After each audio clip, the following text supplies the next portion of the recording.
friends, and welcome to The Corporation, the podcast that's too fun to fail. Each episode, we speak to employees of Hogswood-Cooper Media, the global conglomerate that operates everything from news stations to data mining, and we celebrate the people who make HCM so successful. I'm your host, Dean Ardenfell. Let's get into it.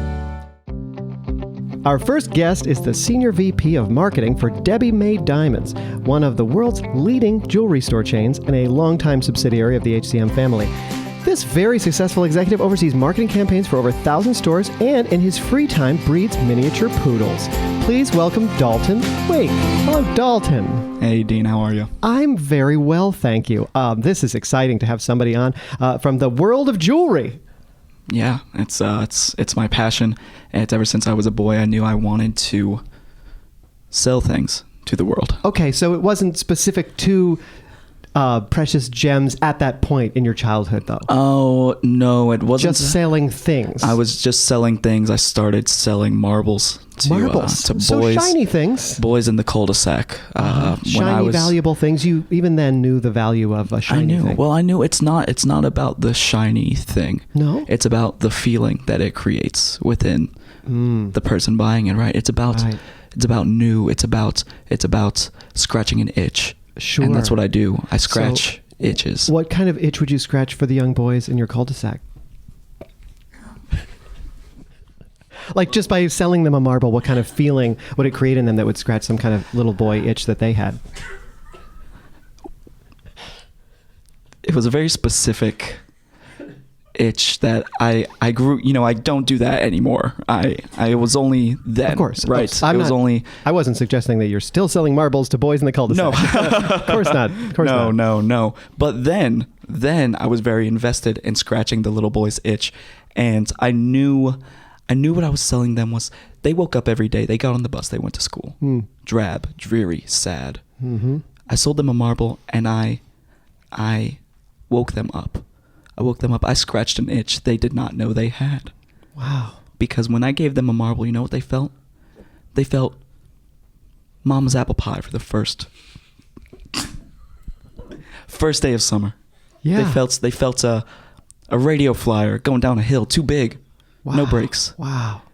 And they were able to hold it in their hand, and that's what I gave them. Something they could hold in their hand. I'm a little jealous now. I want one of these marbles. You don't still have any of them? No, I don't do that anymore, Dean. Okay. I don't. I sell big boy things to men, to big men.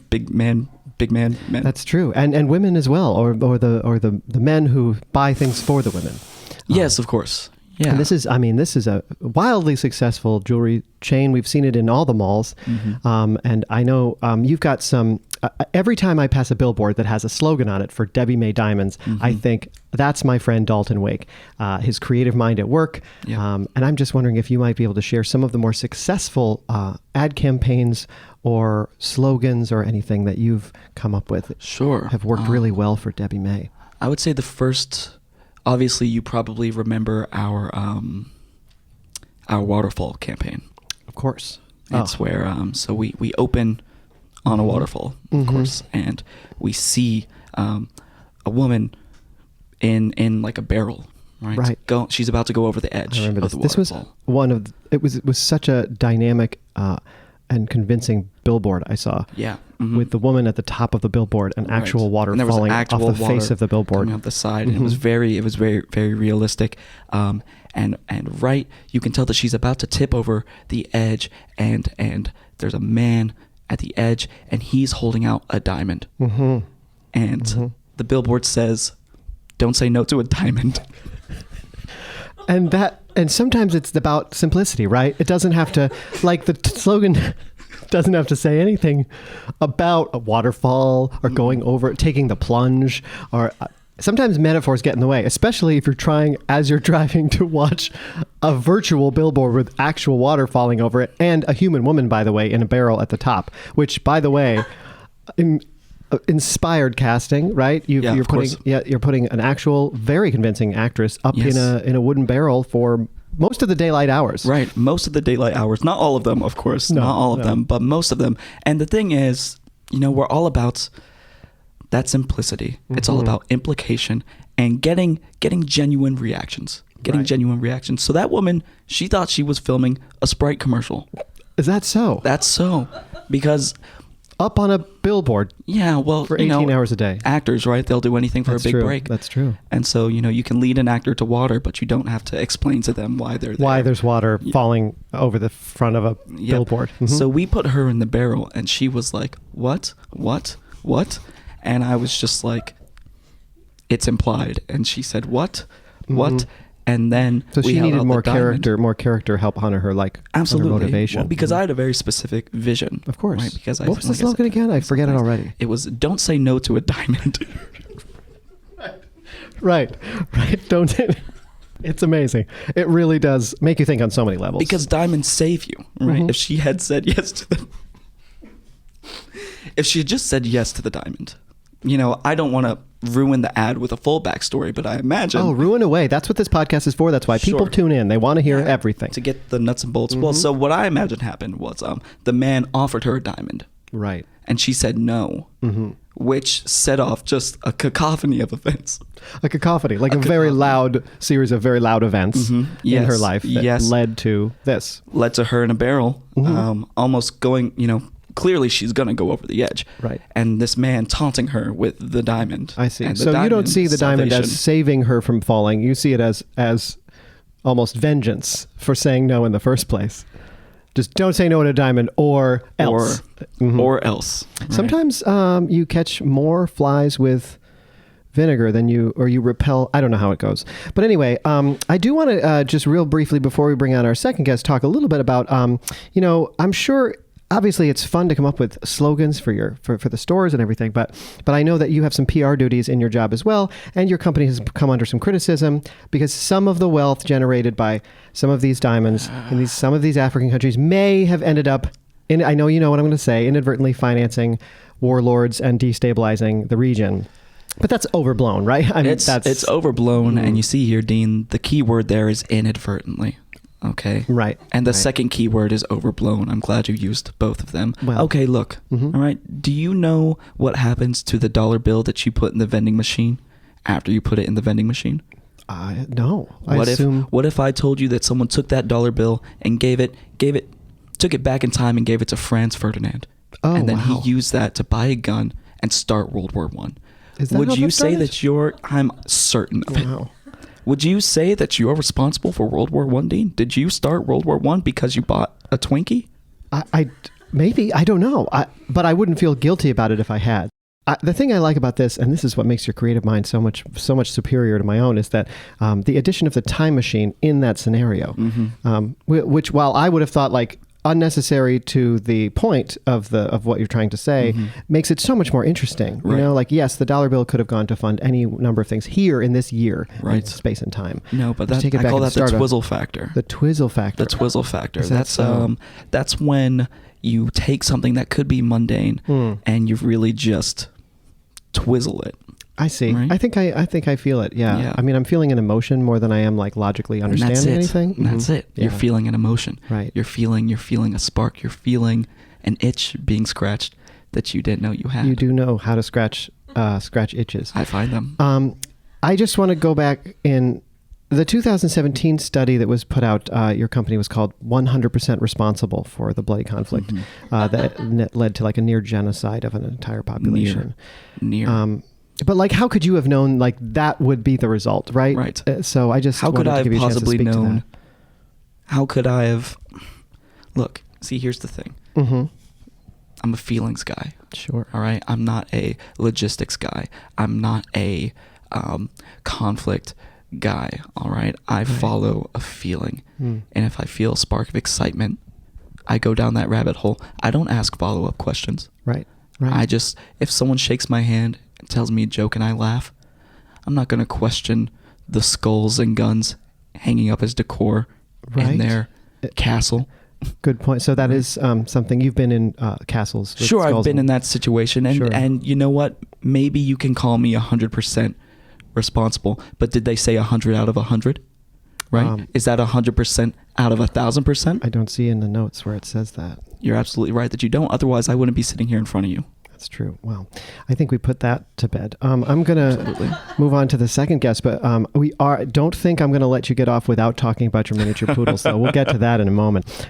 Our next guest is the Senior Experience Leader on Second Chance Cruise Lines, the specialty cruise experience for widows and widowers over 50. In that job, she's responsible for planning and executing dozens of events for each trip and involving hundreds of customers. And I always like to have a little trivia on my guests here. She's also an avid LARPer, and we'll get to that. Please welcome Suzanne Ogenfeld. Hello, Suzanne. Hi. Hi. Hello. I've also, you can jump in here, Dalton, if you want to say hello and ask any questions as well. Hi, Susan. Dalton, you're handsome. Oh, you're beautiful. Wow. Oh, we're creating chemistry here on the show. I love that. Suzanne, why don't we talk just a little about how you got into this? How did you get into managing experiences for widows and widowers on the sea? See, I knew a lot of widows and widowers, and I speak to them in a way that no one else can. I knew a lot of seniors. You know, I spend my time around them, and my voice soothes them, and that's how I got the job. Wow. So when you were interviewed for the job, you literally, one of the things you must have said was, I do nothing but spend time with widows and widowers over 50 in my personal life.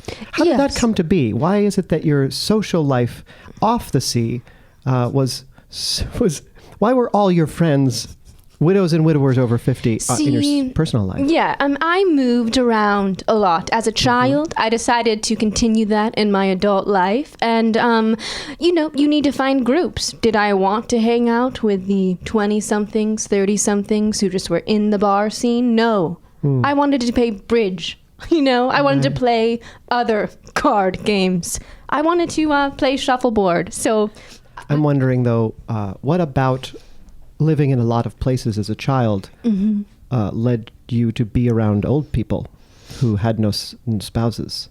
Yeah, it's just, when I move to a new place, I need to meet new people. And I found that old people enjoy the finer things. So would I accept a dinner date if it involves caviar and champagne? Yes. And older widowed people, they often have money and good taste. I see. I see. That makes a lot of sense.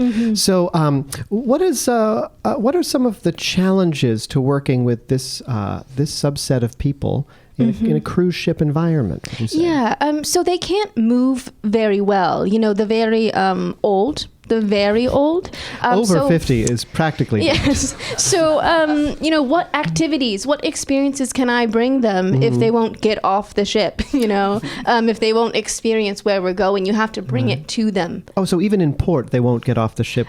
The very old, no. So I bring the buckets of grapes for them to smush, if we're you make going wine to. on the Yes, ship. we make wine.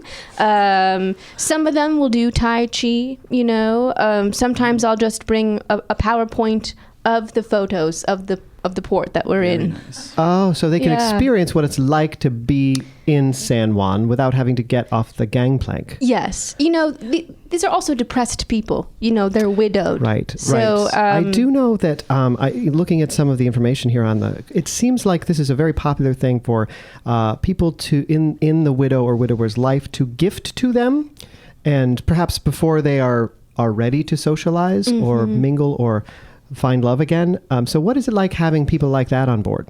Yes. Well, we kind of force them into speed dating, We force them to sit in the big banquet halls, just line them up, by the hundreds. Yes. And we force them to have really quick interactions. You just right into the deep end, right back on the horse again. You were on the sea, so yes, jump right into the deep sea ocean. Deep sea ocean. And do you have that as well? Does anyone ever jump into the deep sea from the cruise ship? I mean, the very depressed, yes. I'm so sorry to hear that.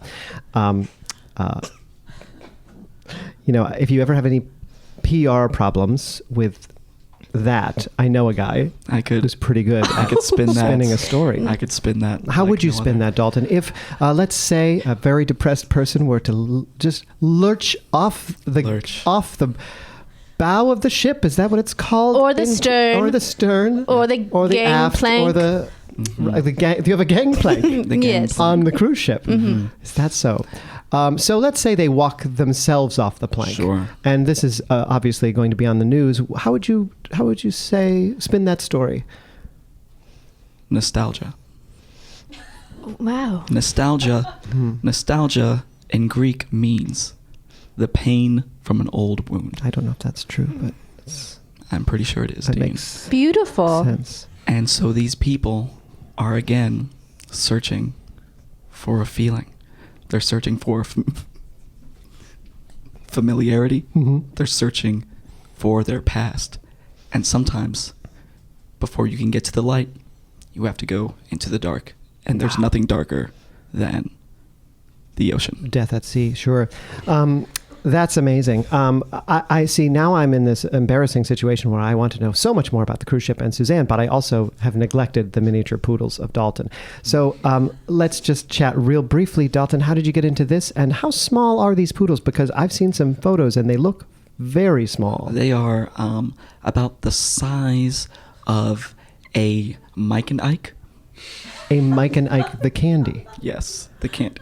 Wow. They are even smaller than I thought. teeny, And how incredibly tiny. How do you breed a dog that will be that small and whose lungs won't collapse under the pressure of its well, own?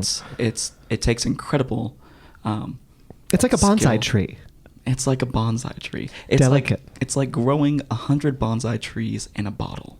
Wow. You know. Again with a visual. So, well, again, I'm all about creating Sure. feelings. So the thing is, I had to find. They don't just come that way, of course. No, of course. No. So I found what I did was I found a number of tiny poodles, normal small ones, right? Yes. And I forced them to speed date, like our I friend see. Susan here. Right. You And put them in little eventually- dates with each other until they Little dates. procreated into even smaller ones. Mhm. They I get think I see where you're headed. smaller, and I did a real Spartan kind of deal where the ones that were bigger than I wanted them to be, I threw them off a bridge. Okay, well, you have to. That's natural selection. Yep. In this case, Charles you are Darwin. nature, you are God, but I am it's the God. process of natural selection. And what is the demographic of people who are purchasing? I know they're very expensive. Who primarily is purchasing such tiny Mike and Ike size poodles? You might be surprised to hear it's 60% retired Major League Soccer players. That's so. American soccer players. Wow. I don't know. Old, like 50 and above, perhaps. 50 and above, I'd where say. their life and is then mostly over. Mostly over. And then pawn shop owners from Ooh. Albuquerque, New Mexico. Wow. Specifically. So interesting. They love them. Wow. And then the rest I keep and I bring to the dog show. The Macy's dog show that happens. The Macy's one, yes. The Macy's one. And happens every Thanksgiving. yep. And I just let them loose in the bleachers. Oh no. That seems poorly advised. Well, I'm God. I don't. I see. You do seem to enjoy the thrill of control. Feeling. Suzanne, I want to bounce back to you here because while we're on the topic of hobbies, I know that you're a LARPer, but I don't know what that means or what it stands for. Yes, I mean it's a mixture of singing in public while also fishing. That's what it sounds like to me, and Okay. I have invented it. Sorry, I just Googled it, and it says here it means live action role play. But I don't suppose it doesn't seem based on your description that that's what you do. So perhaps I just got my notes wrong. But what is this singing and fishing in public hobby you have? I mean, it's close to what others are doing in the LARPing community. It is a public performance. I see. Yes, it's just near a stream or a river or a lake or a pond. And anyone who's around can come hear me sing while I try to catch some fish. Wow. Yes. Wow. It sounds a lot like normal fishing. Just with a little bit of singing involved. If you were there, Dean, I think you would say it was a fantastic performance. So. I'm sorry, I keep looking at this LARPing thing, and it also says, it seems like it's something that people generally do together, like in teams and groups of people. I allow people to come watch me. So they Yes. become part of the performance. It's in a way, interactive by in that watching it. I make eye contact with them. I see that they're enjoying it. I beckon them forward. Sure. And they sit. And yes, do I have relationships with the people who watch me? Yes, it's a magical experience. Wow. Yes. Wow. That's amazing. Had you ever do this for your seniors on the ship? Oh no, no. No. I have professional relationship. Professional and personal boundaries. That's Yes. smart. That's smart. And so, what's like? Is there a success story? I would love to hear a success story of maybe love on the boat. Do people get together, or are they too? We've talked about the depressed side, right? Yes, at Second Chance Cruise Lines. We have many, many success stories. I mean, I would never wish it upon you to become a widower. I don't know your relationship status, but if you do become one, I highly encourage you to come. My favorite, old man, he was 66. So almost twilight years. Really. Yes, twilight years. And he had just lost his wife just 2 months prior to coming on the boat. And he met Sally. Did they meet during my forced 5-minute date line? Yes, they met during those speed dating sessions. Wow. Hit it off. The rest of the cruise, they were together, stomping the grapes, doing the Tai Chi, and what was watching the general, the PowerPoints. What was the general vibe of the two of them? Were they into it, or were they reluctant? They were reluctant when they sat down. By the end of the 5 minutes, they were kindred spirits and decided to spend the rest of the cruise together. I will check in with them. It's been about 5 years. So you're not certain whether them spending time together was a way to bond over their hatred of the activity, or whether they truly were attracted to one another? I don't know. I did see them walking off of the cruise ship hand in hand. So I would love to check in with them. Okay. I would too. Yes. This sounds all very exciting, and it makes me want to eventually have a wife that dies? Well, I won't say that, but were that to happen, were I to be fortunate enough to one day find someone and get married and then have that person unfortunately pass away, I would certainly love to be involved. Well, you know what? You can now. You can be a server. You could drive the ship, be the captain, if you will. There are employment. You're just listing positions on the ship. There are employment opportunities for you to experience the cruise line. Yeah, excellent. I will look into that, and I'm very interested in these micro poodles as well, and the emotion that they invoke when holding one, as if you know how when you look down from a high window and you see a lot of people in cars and they look so small and you say they look like ants. I do that every morning. I could stomp them into oblivion, but this is like a real thing that looks like an ant that you could stomp into oblivion. Yes, and that gives you a sense of power, I imagine. Absolutely, and you don't want to stomp them because they They do scream. Is that a side effect of the breeding? Yes. I see.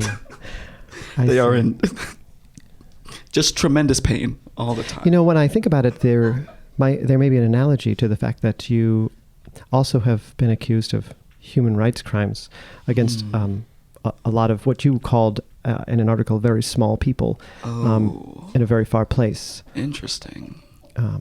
I do have a hard time tangentializing things that are far away.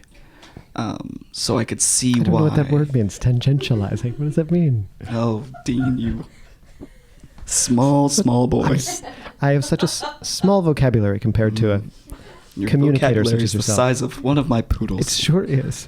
Tiny. I think that this is about as good as any of a place to stop and thank my guests so much, Suzanne Ogenfeld and Dalton Wake, for being with us. Thank you so much for your time today. Oh, you're welcome. And go seniors. What an inspiration to the HCM family. Well, that's all the time we have for today on The Corporation. I want to thank my guests for speaking with me and our listeners for tuning in. Don't forget to subscribe and like and rate and all that. And email me at deanardenfell@hotmail.com. As they say at HCM, we're interested in you. Cheers.